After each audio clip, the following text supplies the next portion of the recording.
Tuesday. It is 3:31 p.m. Just a little bit behind in the schedule day, running from the meetings, webinars, and some client calls. So 3:30 p.m. It is May 6th. It's pre-FOMC. Big day tomorrow with the Fed.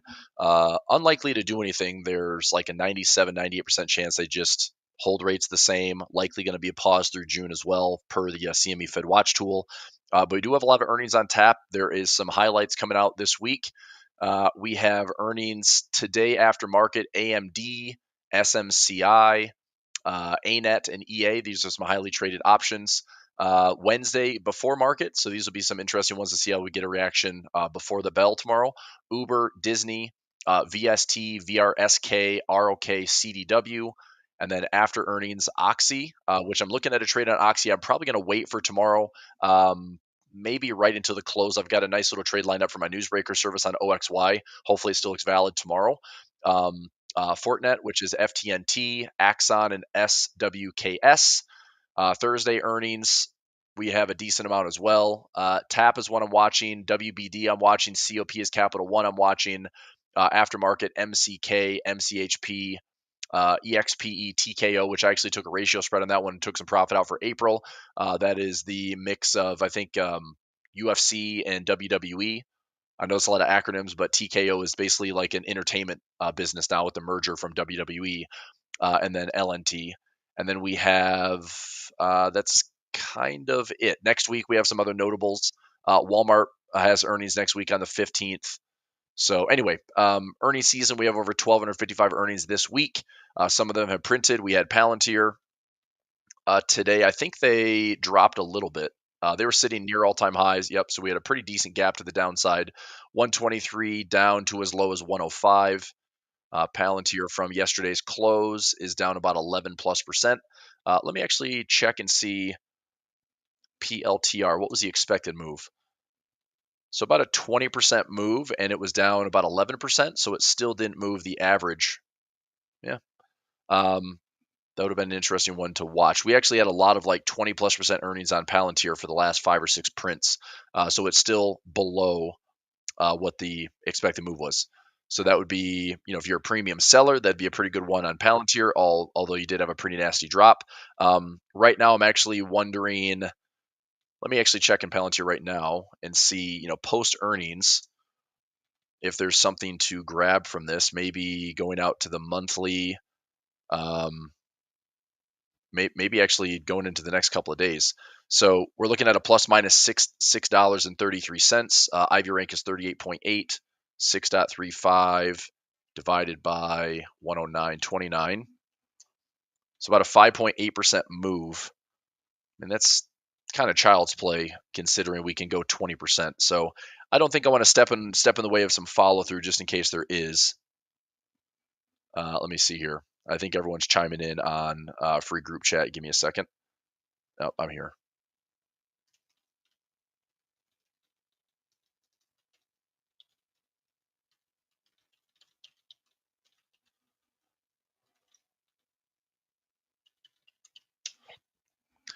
Okay.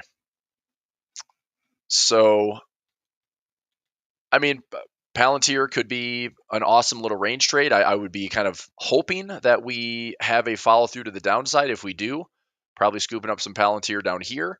I know that the market was kind of breaking in April, but I don't know, maybe some dynamic support, maybe some ratio spreads. I don't think I'm going to get ratio spreads below 65, but I'm going to sure look at it right now. Let's go Palantir. I know it's a pretty expensive stock right now, so let's go PLTR. Have a look. I mean, looks pretty good. It is a very high PE ratio, like ridiculously high, but it just keeps getting better and better things. This is what I don't love: current price versus fair value. So I'd only be interested in actually owning shares of Palantir if I could own it for, let's say, $65 to $60 with the upside targets of 120 plus. Now, that might be a creative option trade versus trying to get into the weeds with this post earnings announcement. So maybe if I went out to the end of the year, let's go to January 2026 and see what a $60 put looks like. I mean, this isn't terrible. Would I be willing to own some shares cheaper if I did a 60 and a 55 and a 50, I mean, I'd be willing to own some shares. I know there's risk on that trade. Would I be willing to own 300 shares? Would I just be willing to 100 shares? Let me see something here. If I did, let me delete these. Let me look at a ratio spread. Ratio spread is probably going to offer less credit than just cash secured puts, obviously. But if I do, let's say a 60 by 57.50, I mean, that to me is not a terrible trade. It's a $300 income trade. I'd own 100 shares. I'd own the price at, let's see, 57.50 would be the assignment minus 2.90 minus a profit trap of 2.50. I'd own shares of Palantir at 52.10. And off of those highs, 52.10 would be around a 60% discount, 58% discount. Obviously, if Palantir goes to fresh all-time highs, then I don't think that's a bad trade. So I don't mind it. I really don't mind it. I mean, I've got to be willing to take on the risk of the rest of this year. I've got to have some confidence that the market is still going to have a chance to get to all-time highs. Palantir is somewhat resilient. If we come down and have a correction, that's fine.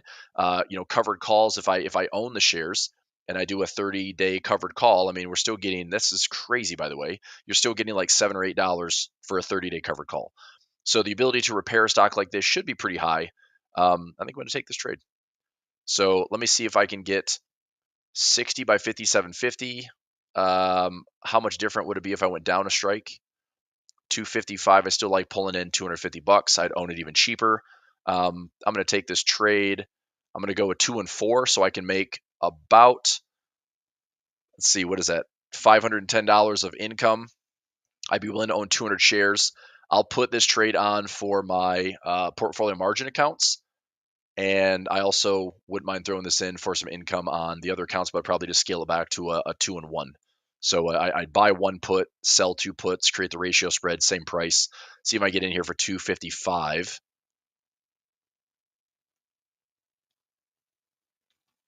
So 255 is not filling. Let's go.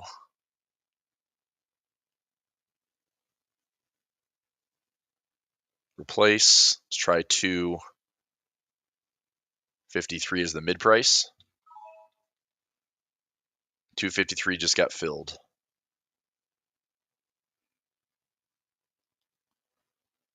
Okay, so 253 got filled. That's a two puts at 57.50 on the buy side, 4 puts at the 55. I'm going to do this in my PM accounts. So let's go 9732. Same thing there. Filled. This one here. Filled. This one here. 1608 shouldn't be too bad.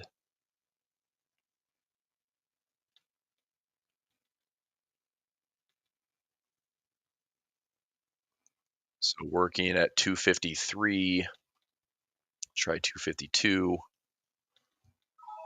Filled.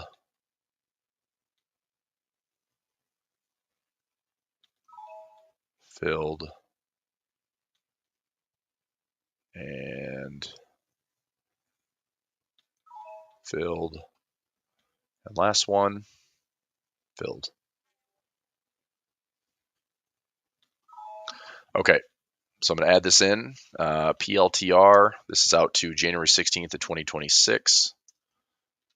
Buying the 57.50 put, selling the $55 put with 2 contracts, collected $2.52 credit.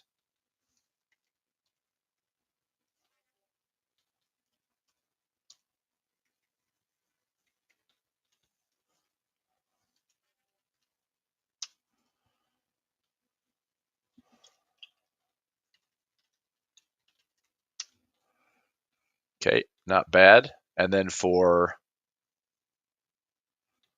other accounts, plenty of cash to do the same thing. On this one, I'm just going to scale it down.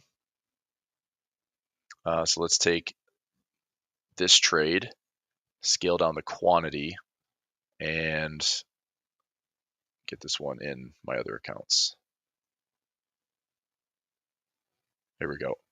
So be 52 buying power, 5,200, which is okay. I'm going to take that trade.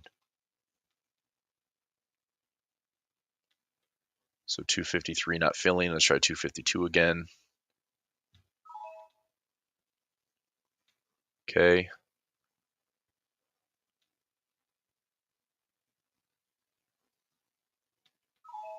Filled. Let's go.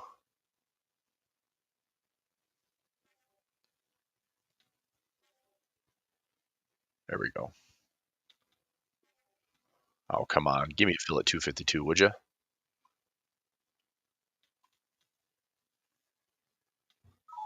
All right, 251. So similar trade.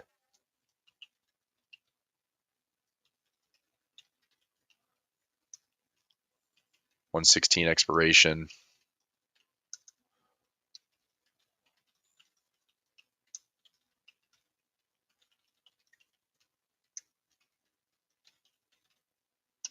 Okay, so that's going in for project options. It's going in for Pulver alerts. Get that posted here. So Palantir expired on this one. This 516. That is a ratio spread. I'm pretty sure I don't have anything left. I've taken majority of those profits. So now Palantir. Yep, these are all new trades. Okay, good. All right.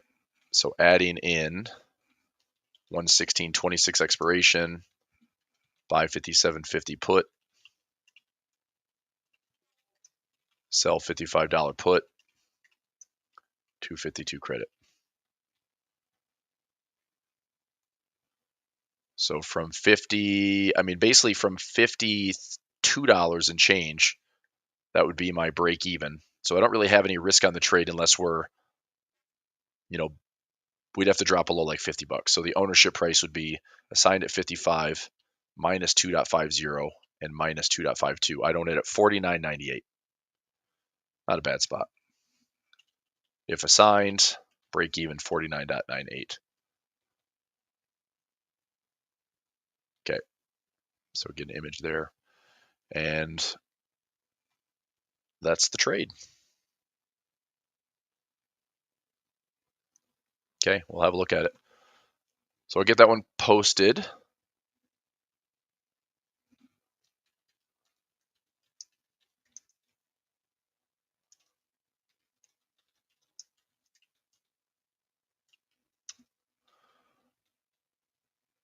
All right, I'll get that posted. New trade, PLTR, 116.26 expiration.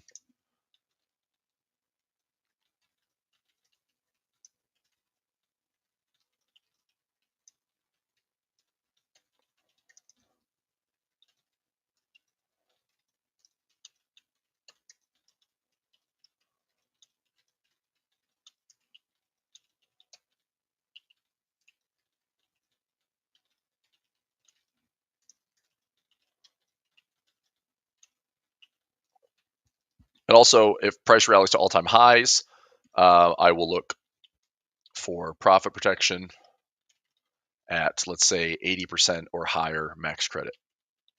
So if I collected 252 on the trade, 2.52 times 0.8, I'd be grabbing over $400 of profit on a max profit of about 500 bucks. So if I get 80% or better, I'm going to take the trade off and get all the expiration and the buying power back. So works out pretty well. I mean, that gives plenty of distance. Still a little bit of elevated volatility because of the drop and because of earnings this week. So hopefully I can take advantage of that with a, pretty good timeline and a stock that's pretty resilient. Okay, let's do this. We have FOMC tomorrow. I'll share a couple of strategies I was working through. I actually did take a trade on SPY, trading a little volatility event for tomorrow's FOMC. If we go up or down, we'll see how that plays out. I'm looking to see if the SPY will move anywhere between like 4 to 5 points. I'll share that on Option Strat in just a moment. And let me get this posted here. So screenshot. There we go. Okay.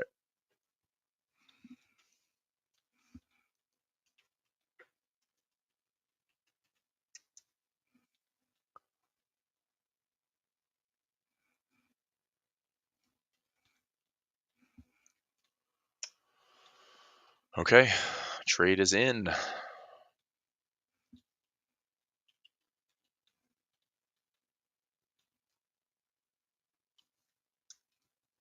Let's try PLTR, ratio spread. Let me take a look at Spotify for a second.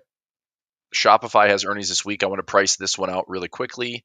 Spotify is sitting near the highs. I've got a couple broken wing butterflies in this one that I'll be watching. This is out to June. I'd like to see some rejection off these highs. If the market pulls back, this one should be good. We get back in the middle. I should see some profit on both of these. The risk profile looks like this. And price started in the middle. Price is obviously pushed back up. We, had an earnings print that was down right in the middle. That's why I took the trade, and it quickly rallied back up, even though we missed earnings, which I thought was interesting. We missed earnings top and bottom, and somehow it's like, yeah, let's go back to all-time highs.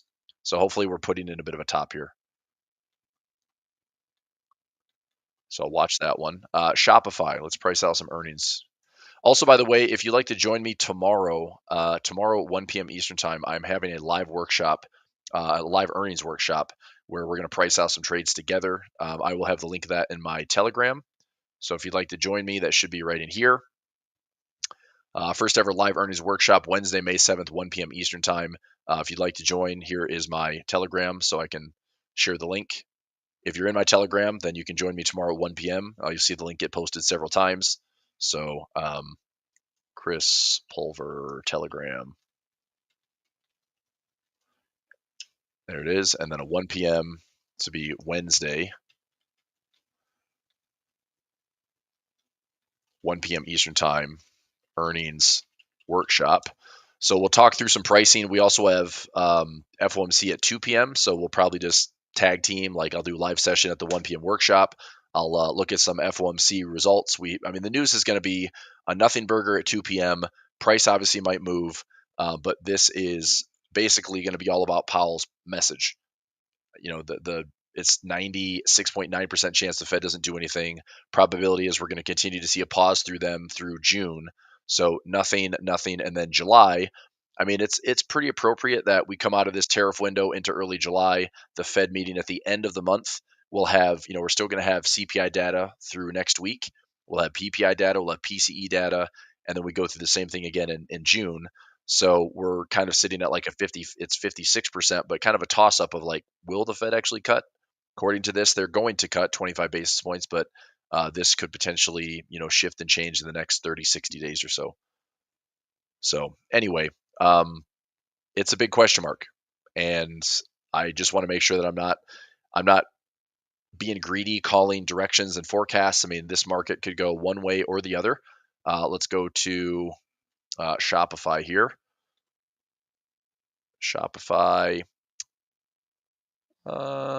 earnings plays. It's pretty earnings sensitive. So this would be like a little sneak peek of what we can do tomorrow together. We do have earnings May 8th before market, so this will be Thursday morning. Average earnings print is around 19%. So 0.19 times 94.50, about a $17 to $18 move on earnings. So market makers and brokers looking at the plus minus here. That's a lot of volatility. $10.65, and I'm looking at a $17, $18 move. That's way off. So volatility at 48.1 IV rank. That is crazy different. So, that makes me less likely to be a seller, more likely to be a buyer. So let me actually price this out. Let me see how many times we went to at least 19%. What's a 15% move here? So if we do a 15% move at 94.65, oops.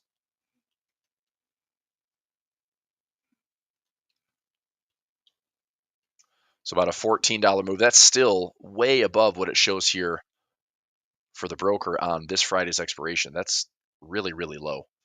I'm hoping that's a good thing. Like it's so rare to get like a mispricing in options, but based on the ticker, based on these earnings prints, we're averaging about 19 to 20% off of earnings. It's also a fairly highly sensitive earnings play, so let's see if we get some good numbers. All right, so how many times do we get a big reaction? And sometimes it's immediate. So what I'm looking for is how many times do I at least see a move of around 15 to 20%? So this one is a no. This one is a yes. This one is a yes. This one is a yes. This one is a no. This one is a yes. This one is a no. This one is a yes. This one is a yes. This one is a yes. This one is a yes. Holy crap. Some of these numbers are ridiculous.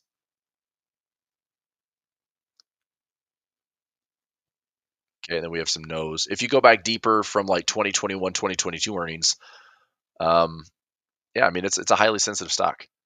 So what I'm thinking is if I went $10 out of the money here, 95, let me see if I can do like a 105. I'm going to go out a little bit farther though. I'm going to go out to the 16th, price this out a little bit. So we're right around $94. Let me go up to 104. I'll go 104, too wide. So that's about a 1-to-1. So if I'm right, cool. If I move this up a little bit, I mean, that's insanely cheap if I did that. So that's 45 cents to get $2. That's not bad, right? 23 cents to get $1, 45 cents to get $2, 49 cents to get $2. Like, that's not too bad. So I'm going up about 10 bucks. Let's go down to 84 and go $2 out and see what this is going to cost me. So if I did $2 wide on the debit spread, $2 wide on the debit spread, yeah, I'm going to take this trade. So opportunity here to lose one side, win one side. If we get a reaction, we're going out 10 days. Most of the time we see the expected move get hit. So hopefully I can get filled in this price. Under $1 would be great. Try to take this trade here. So 95 not filling, 96 is mid price. 96 not filling, 97. Hopefully it's not more than $1. 97 cents. Okay, that trades in. All right, so news breakers, you got a trade coming your way.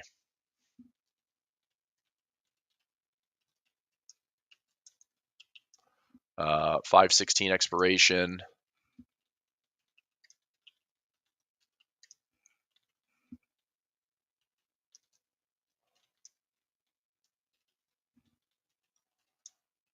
$97 debit.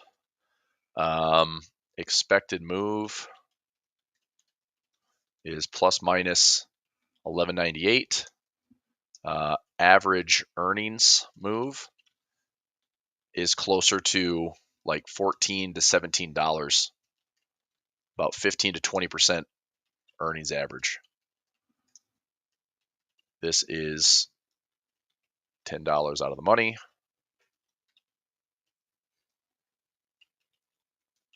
Looking for price to hit an expected move. Okay, trade is in. Updating the tracker here.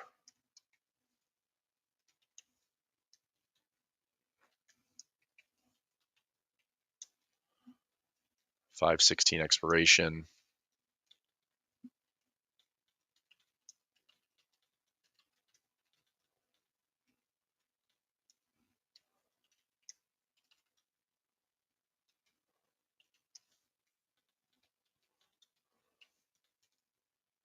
That was filled at 97. Yep, 97 cent debit. Okay, trades in. Okay, trade on Shopify. There it is. Newsbreakers. Okay, let's go to this chart here. Shopify. I'm looking for price at a break even of 96 cents. I need to see price get up above. We're looking for price to get around 105. So anything above 105 is good, and anything below 83 is good.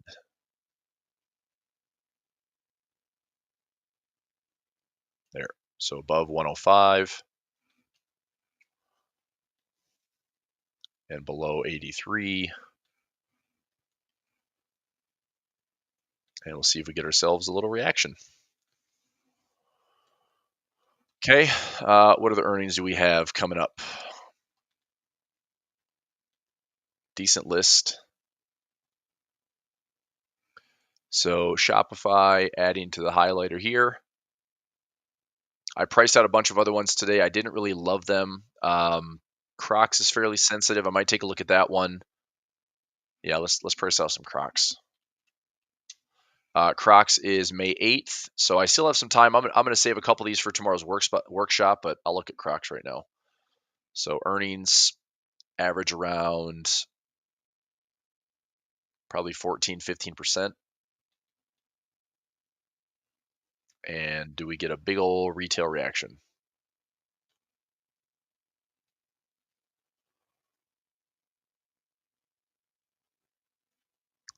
Okay, so we hit it, we do not, we get there, we do not, close but no cigar, we get there,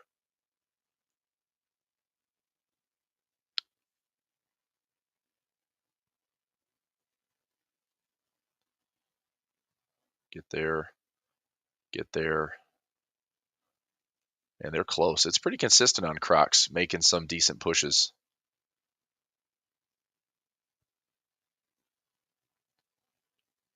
Okay, so I've got 1, 2, 3, 4, 5, 6, 7, 8, 9, 10 yeses. So 10 times it hits the expected move. 1, 2, 3, 4, 5, 6, 7, 8, 9, 10 no's. Well, that's a toss-up. So never mind. I'd like to see a little bit of an edge. If I get like 60, 65, 70% of the time hitting the expected move, then I'll likely get long options on that one.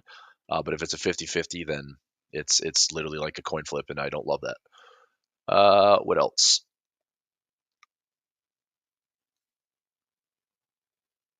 DraftKings.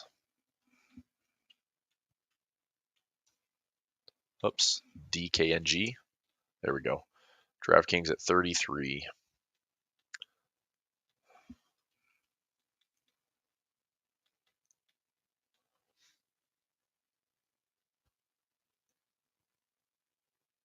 I mean, I like that price to sales. I like that fair value. Holy shnikes, man. That is crazy cheap. Wow. I wonder. We have earnings this week. Summer 2024 lows. This year's April 7 low. Are we fairly well supported around that $30 handle? Maybe. I mean, I do wonder. Just had closing bell. I do wonder. Let me check on my SPX trade. I'll come back to DraftKings in a second. SPX trade this morning. So this trade, son of a biscuit. If anybody was in my daily profit play, right now you're able to get about 250, 255 to close out that 285 credit. So if I waited towards the end of the day, that would have been just a little bit more profit. We'll tackle a new daily profit play tomorrow. All right, let's have a deep dive here into Michael Anthony, my Pfizer robot. What's up? DraftKings 33.58. Well, I can't take the trade now, but this is earnings. When? Earnings Thursday. All right. So I might put DraftKings on the list. So shop, check, DKNG, check, OXY. So this one is done. OXY for tomorrow. APP, UPST, and Bill are all in. Still watching Amazon and Hood. See if the Fed shakes things up a little bit to get some expected moves hit tomorrow. Currency strength on the day. Japanese yen on the upside, followed by New Zealand and pound. Dollar and Swiss are the weakest currencies. Doesn't bother me at all watching the Swiss get weaker. Let's check gold really quickly. Gold still had a pretty strong 2-day push, but it is nice to see that the Swiss franc has got a little bit weaker considering gold is up. We'll see what happens. I mean, I'd still I'm not buying at these shallow retracements. I know I've got a lot of traders that are active in gold and maybe grabbing some scalps here. It's not my style. So I think that gold, if we hit these highs, maybe it's divergent. I just don't want to be buying into all-time highs. So I would prefer, and I'm patiently waiting. I've been in gold long for the last 3, 4 years. Bigger breakouts, adding to positions, and I'm just waiting for an opportunity to see, do we have a meaningful correction, or we have a bubble. And I don't know. If it's a bubble, I'm just going to trail stop losses and try to make as much money as I can. If we have a correction, then I'm going to be adding more position for longer term exposure. I've said this before, but I still like silver as a better technical trade.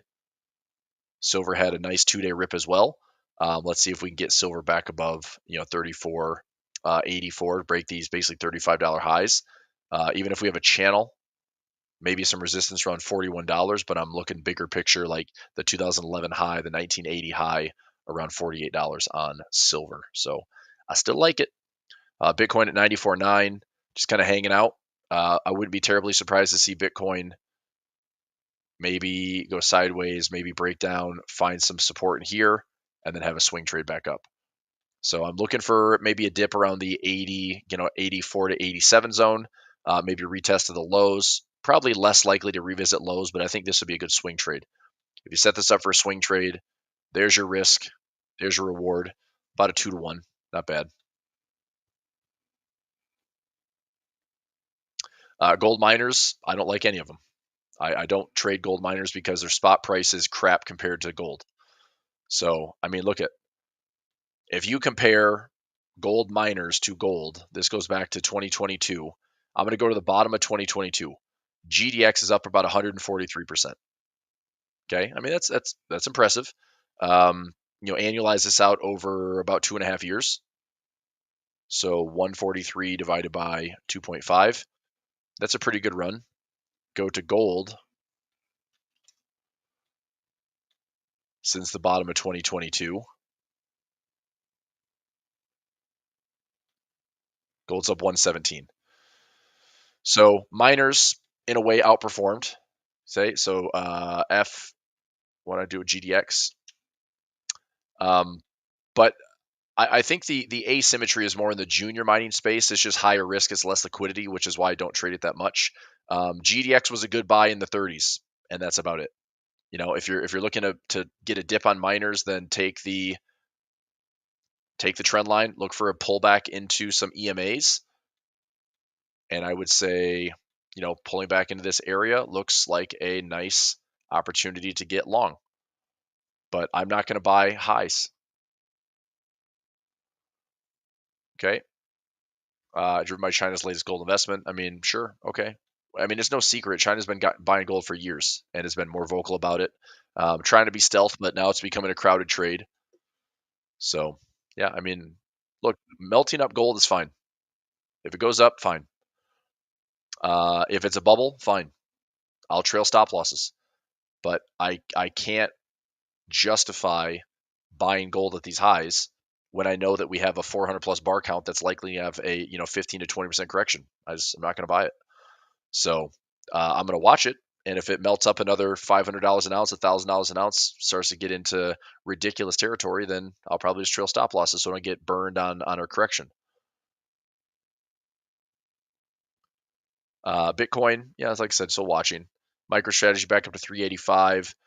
Coin just I was looking at some income trades here, but we have earnings this week on Coinbase, so I'll watch. Copper, choppy. 6J is Japanese yen. This is the inverse of the dollar yen essentially. The Nikkei still making a comeback. FXY is the Japanese yen. I still own shares of this. EWJ is up to some fresh highs. I'd like to see this thing breach 73 and keep going. I measured this move out this morning, potentially a double bottom. If this low and this low create a move to the center high, is it possible that we have a measured fulfillment around 82.94? So that would be my price target. If I'm going to hold long, which I am, I purchased a chunk of shares here and a chunk of shares here. There's my break even. If I can get this upside, I mean, that's pretty good for a dollar cost allocation. Yeah, I mean, that's not a surprise, Lee. It's literally been the story for the last 6 to 12 months.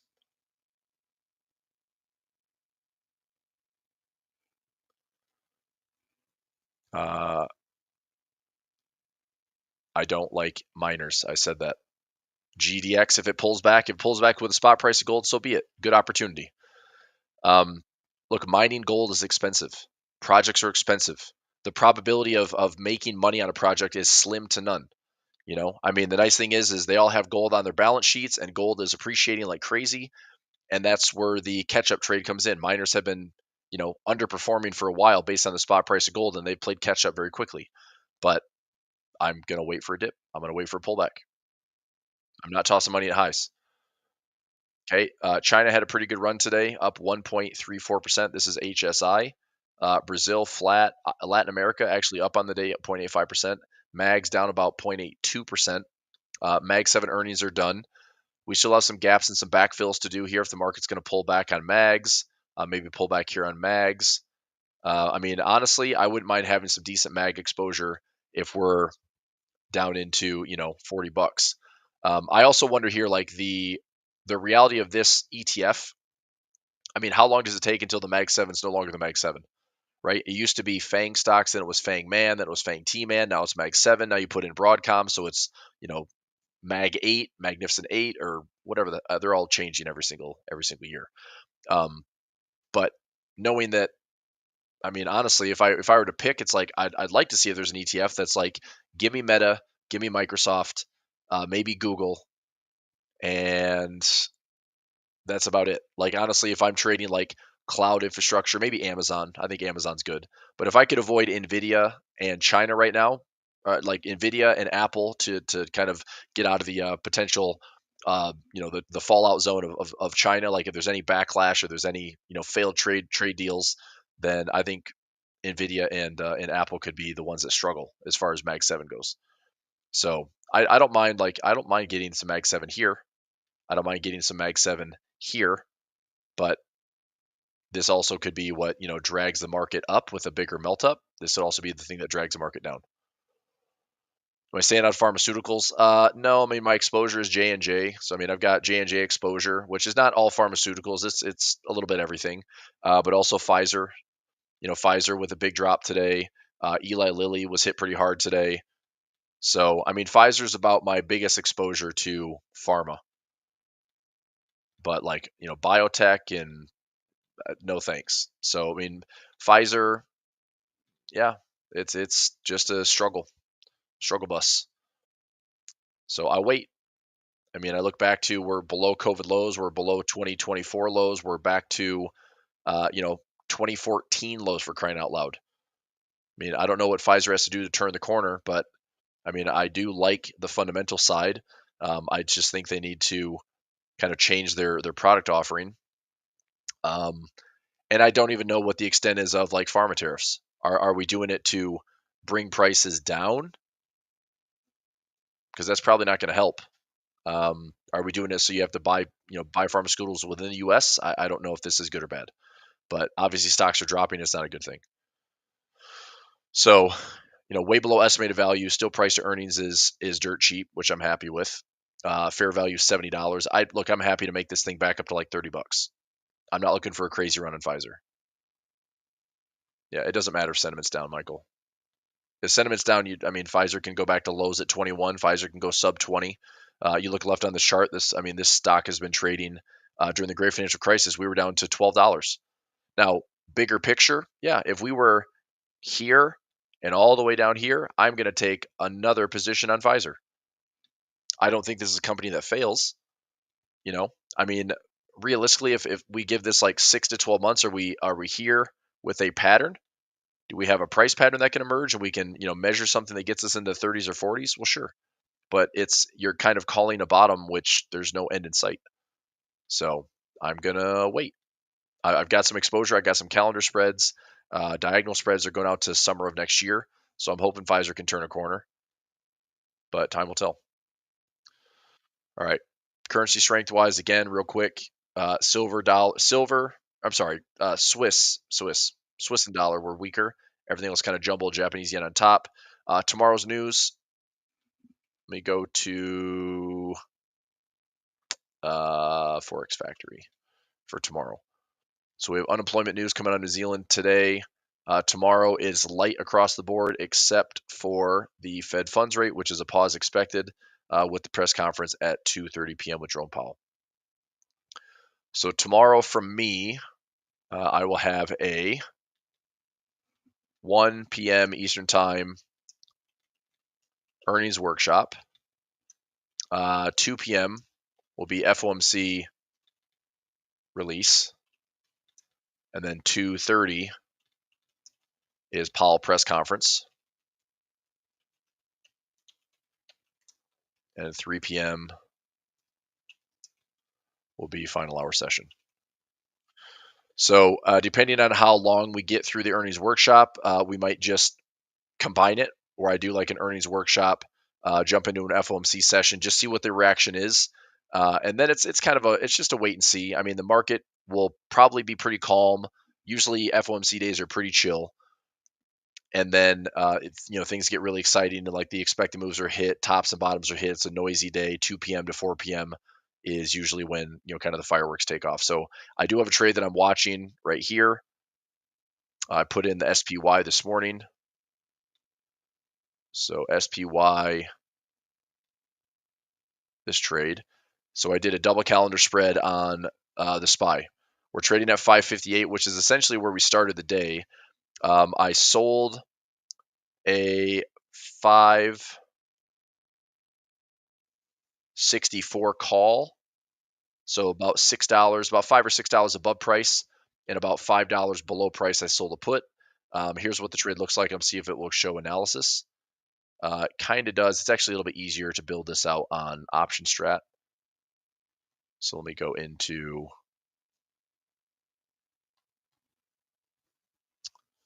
let's go SPY.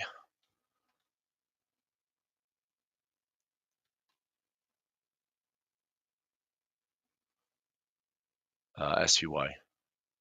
Here it is. So this is the trade that I built out for tomorrow. So what I'm looking for is, so I took the trade today, and the expiration is I've got a 7th and 8th. So I'm looking for any type of volatility tomorrow. So we get into May 7th, start in the morning. If price is pretty chill tomorrow, so let's get into like opening bell. Okay, opening bell tomorrow, around 9:30. My little debit of about 26, 27 cents could potentially be showing, I don't know, maybe 60, 70, $80 of profit. Let me take the range down a little bit. So that's what the trade looks like. Now, max profit, we go to SPY tomorrow. Tomorrow's expiration, looking at about a 23.3 IV. So 23.3 IV. This could all change in the morning. But coming into opening bell, if price is around the same level as what we're closing out today, then this trade is looking pretty good for a quick profit in the morning. If it is a gap high or gap lower, then that might shift things a little bit.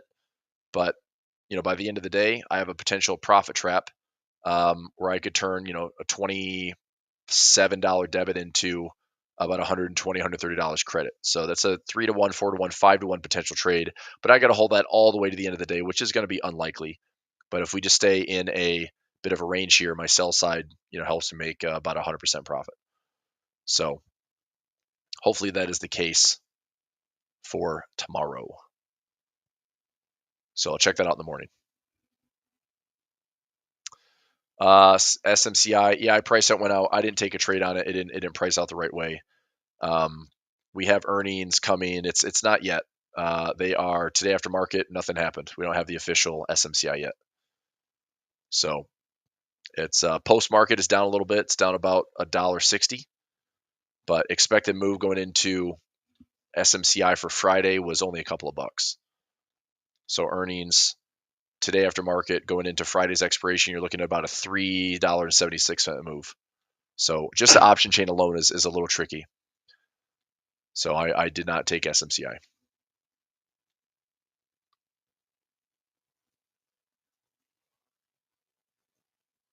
Okay. All right. Any other questions? Overall market. Let's do just a quick heat map check.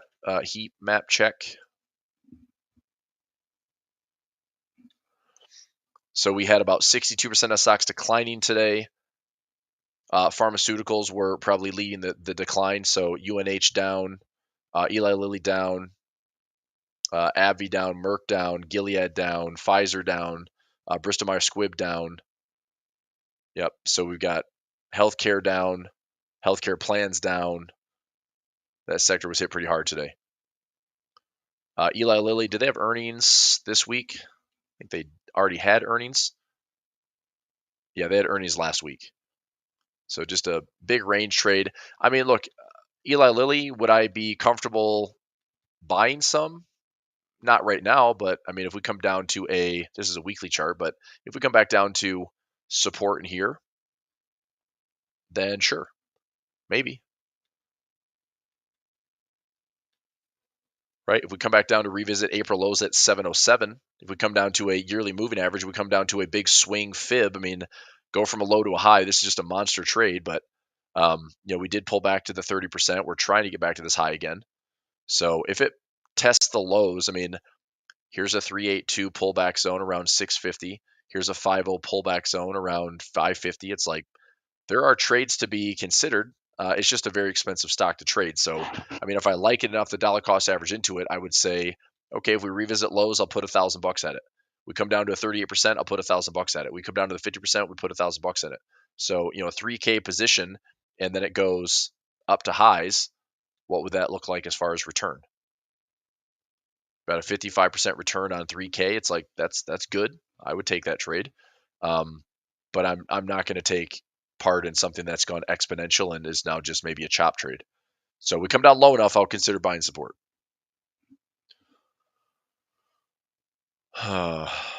Okay, silver. Yeah, we did silver. Silver, I like a lot. I want to see silver. I think we've got a lot of support here at 29. We have a lot of support here at 26. What I'd like to see silver do is break this top.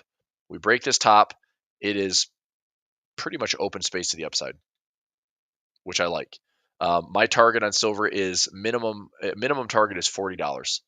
Max target for me is about 49. As far as what I can measure and what I can see, I mean, could we have some crazy bubble in silver? Maybe, but I'd be happy going back to 14-year highs or 40-plus-year highs if we get to almost $50 an ounce. But for that to happen, we'll see if we can break this resistance. If silver gets into this upper level, then expect the gold versus silver ratio to change. Right now, gold is way, way, way higher on the ratio than silver. So if we see a flip of that ratio, then I think silver can, catch a bid and kind of play catch up, which would be nice. MAT, Mattel, toy makers. I don't know. Are they affected by stuff coming out of China? I don't know. This is what I'd be looking at. So that's fundamentally like kind of looks pretty strong. It's cheap. Fair value. Wow. Acushnet Holdings, that's a freaking golf company. Hasbro, okay, fine. Polaris, the makers of snowmobiles, like what an odd group of peers. But earnings were okay. EPS is printing negative, but I don't know. Here's what I will say. If it comes back down to levels like this that are ridiculously attractive, then sure, I'll go long Mattel. $12, $11, $10. I think that's a buy and hold. At this price, I mean, this does look like a pretty good bullish pattern. You're kind of guessing where the lows are. But I think if you're willing to say, okay, one chunk of shares here, and then a revisit of any of these lows for a second chunk of shares, it's not super expensive to potentially see some upside. What I don't know is how much of this is going to be, affected by China. How many pieces, how many toys are made in China? Let me see. Let's see if there's any like major news. Let's go to heat map here. Let's go MAT, Mattel. Any major news on trade war stuff? Tariff-free toys, but they could benefit from tariffs too. Why Mattel stock was climbing today.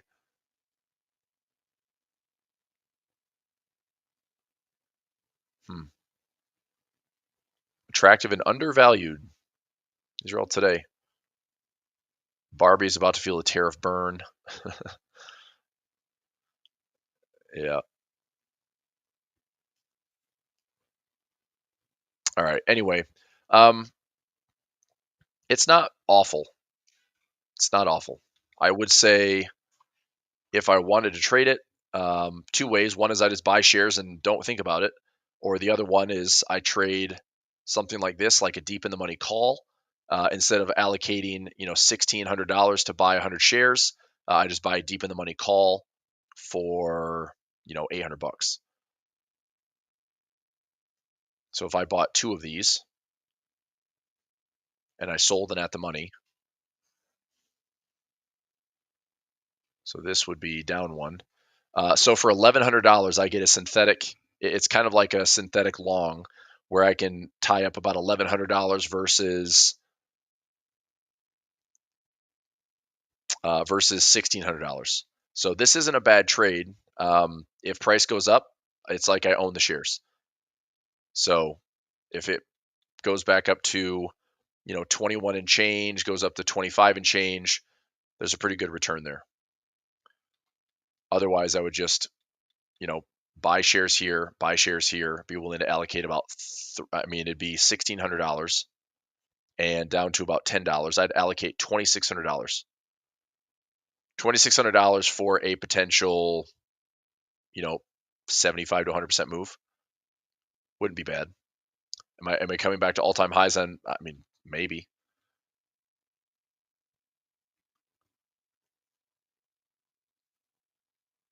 Yeah. So I'm going to put it on the list. I'm not going to take it's closing bell, so I'm not going to take the trade, but I don't mind looking at a trade. Option wise, 2027 is okay, but if I don't want to worry about time, then I would just buy shares and then buy shares again. And I want to see, option wise. So we have monthly options, which means it doesn't give me a lot of freedom to work within the context of the trade. So, for example, if I bought shares and then try to sell a call, I'm going between 30 to 45 days out. You're getting, a dollar in the money, 60 cents at the money. So you're not going to generate a bunch of premium on it. Is there a dividend play here? Nope, there's zero dividend. So you're looking at this just has to grow. Hmm. $10. Honestly, I'd almost rather just put a buy level in at $10 and just not even worry about it. Allocate $1,000 to it. If it goes up from 10 to 25, you double your money. So anyway, I'll look at that tomorrow. All right, I'm gonna go. Just after 4 p.m. Sorry for the late start today. Just got tied up with some other stuff, but still knocked out about an hour worth of final hour. Tomorrow, 1 p.m. workshop. So if you want to join my Telegram channel, which I posted earlier, Telegram channel, 1 p.m. Eastern time, you'll see this link pop up again. Let me see if I can. Here's the earnings workshop. If you'd like to register for this, then go for it. 1 p.m. workshop, Wednesday. There's the link for it, and then we'll kind of carry that over into FOMC at 2 p.m. Why is the recessionary talk without the macros backing it up? I don't know if you can say that, Lee. I think that macros do back it up. You listen to any macro analyst, they're talking about how weak the U.S. is and how they're slowing growth, and there's a lot of stuff right now that are just, look, man, this is the market. The market right now is just this. Nobody knows. That's the truth. Nobody knows. I think that if as long as Trump doesn't do anything crazy, um, meaning like if he doesn't do something that's literally going to break something, then the market will probably be fine. But I am surprised, like this, look, we had zero tariff talks for about 2 to 3 weeks. And what did the market do? It rallied the entire time. What's he doing today? Tariffs on pharma, tariffs on Hollywood, tariffs on toys. Kids only need 3 dolls. It's just like, shut up.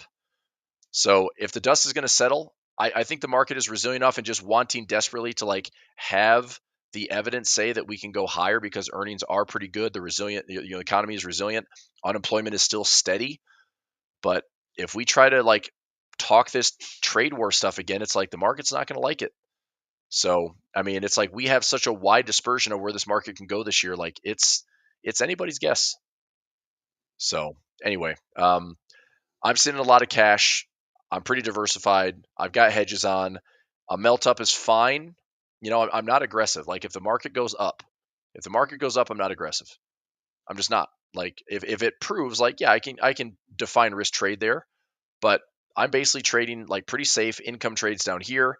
If we get a pullback, then I'm looking at some dips, maybe at like a right shoulder opportunity, and that would be the one chance for buyers to come back in.